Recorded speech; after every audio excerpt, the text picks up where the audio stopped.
Everyone, मी सुवर्णा. आज माझ्यासाठी खूप खास दिवस आहे, कारण आज माझ्या घरी आहे हळदी कुंकू. तर सकाळपासून ती धावपळ आणि हळदी कुंकूसोबत माझ्या मुलाचा बोरनान सुद्धा आहे. माझा मुलगा 3.5 वर्षाचा आहे, तर त्याचा दरवर्षी प्रमाणे मी बोरनान वर्षी करते, कारण 5 वर्षापर्यंत बोरनान करावे लागते ना. तर सकाळपासून तीच घाई, आवरले, मुलीला स्कूलमध्ये सोडले, त्याच्यानंतर घरातली कामे, तर हे करणं ते करणं. त्यानुसार मी आता माझा एक छोटासा ब्लॉग बनवणार आहे की पूर्ण दिवसाचा हळदी कुंकवाचा. तर चला आपण ब्लॉग स्टार्ट करूया.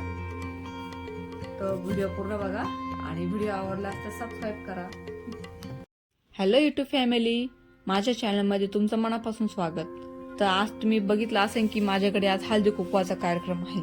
आपल्याकडे कोणताही कार्यक्रम असो, महिलेच्या अंगामध्ये एकदम अलग प्रकारची एनर्जीच येते. तिने सगळं कसं घर स्वच्छ झालं पाहिजे, आवरलं पाहिजे. किती तिला काम असो, पण ती कुठे जाण्यासाठी किंवा घरामध्ये काही कार्यक्रम असल्यामध्ये व्यवस्थितमध्ये ती तयार राहते. तर आज दिवस सकाळी उठल्यापासून मनस्वीला स्कूलमध्ये सोडलं, त्यानंतर टिफिन झालेला, जेवण, मुलांचा नाश्ता वगैरे करून मी घरातली कामे करायला सुरुवात केली. तर सर्वप्रथम किचन साफ केला, स्टाईल पण साफ केली, चहा पाण्याची भांडी, टिफिनची भांडी वगैरे सगळी घासून घेतली. आता मला बाकीची तयारी पण करायची होती, झाडू मारणे, पोछा मारणे. तर आंघोळ वगैरे करून मी देवपूजा करून आता मी पुढली तयारी करणार आहे की जेणेकरून मला पण काईट बनवायची आहे, जी मी मार्केटमधून बघितली पण मला काही आवडलीच नाही. तर मी होममेड काईटच बनवायचं ठरवलं की मला आता शक्यतो मी घरचीच बनवते, की मला आर्ट अँड क्राफ्टमध्ये थोडा इंटरेस्ट असल्यामुळे मी घरीच होममेड काईट वगैरे बनवते. तर बघा मी मल्टी कलरचे पेपर आणले, त्याला स्क्वेअर शेपमध्ये कट करून घेतले आणि त्याला खालच्या काईटमध्ये पण त्याला व्यवस्थित शेपमध्ये कटिंग करून त्याला मी आता लाईन म्हणजे दोऱ्यामध्ये काईट पेअर्स हे करून त्याला चिटकवणार आहे.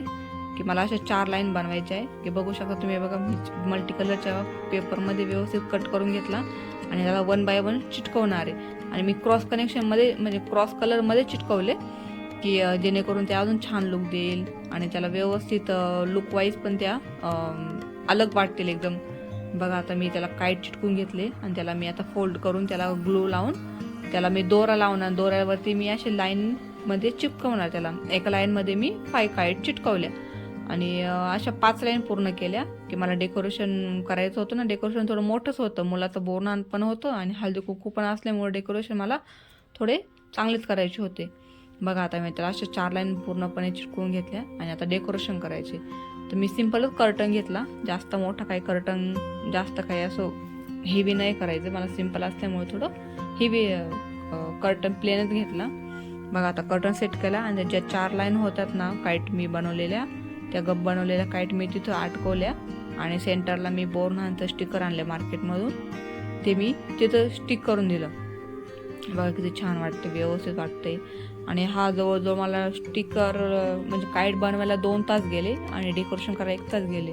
आणि संध्याकाळची रांगोळी पण काढायची होती. बघा मी रांगोळी पण सिंपलच काढली, जास्त काही छान काढली नाही, मोठी पण काढली नाही, थोडी सिंपल डेकोरेशन वगैरे होतं त्याच्यामुळं. मग आणि खूप उशीर पण चालला होता, मुलाला पण रेडी करायचं, स्वतःला पण रेडी व्हायचं, डेकोरेशन करायचं, सगळं म्हणजे पूर्ण दिवसभर धावपळ होती. आज एकदम बसायला सुद्धा वेळ नाही भेटला.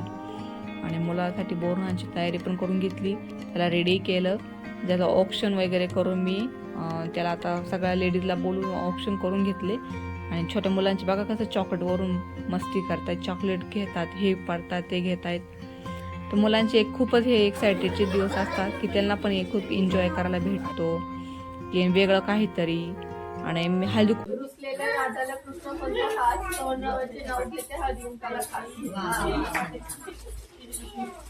ABCDEFG उसमें से निकले शंकर जी. विलासरावांचा आणि माझा संसार सेवा जेव्हा मी चिरेल भाजी आणि ते लावतील खूप वेगळं तेवढं शिर्डी खाई पंढरपुरात विठ्ठल रुक्माई योगेश्वरांचं नाव घेते संस्कार आणि मनस्वीची आई. वा वा छान छान. तुम्हाला जर हा माझा व्लॉग आवडला असेल आणि माझा हा लुक आवडला असेल तर कमेंट करा. आणि जर माझ्या चॅनल नवीन असाल तर लाईक करा, शेअर करा आणि सबस्क्राईब करा. थँक्यू.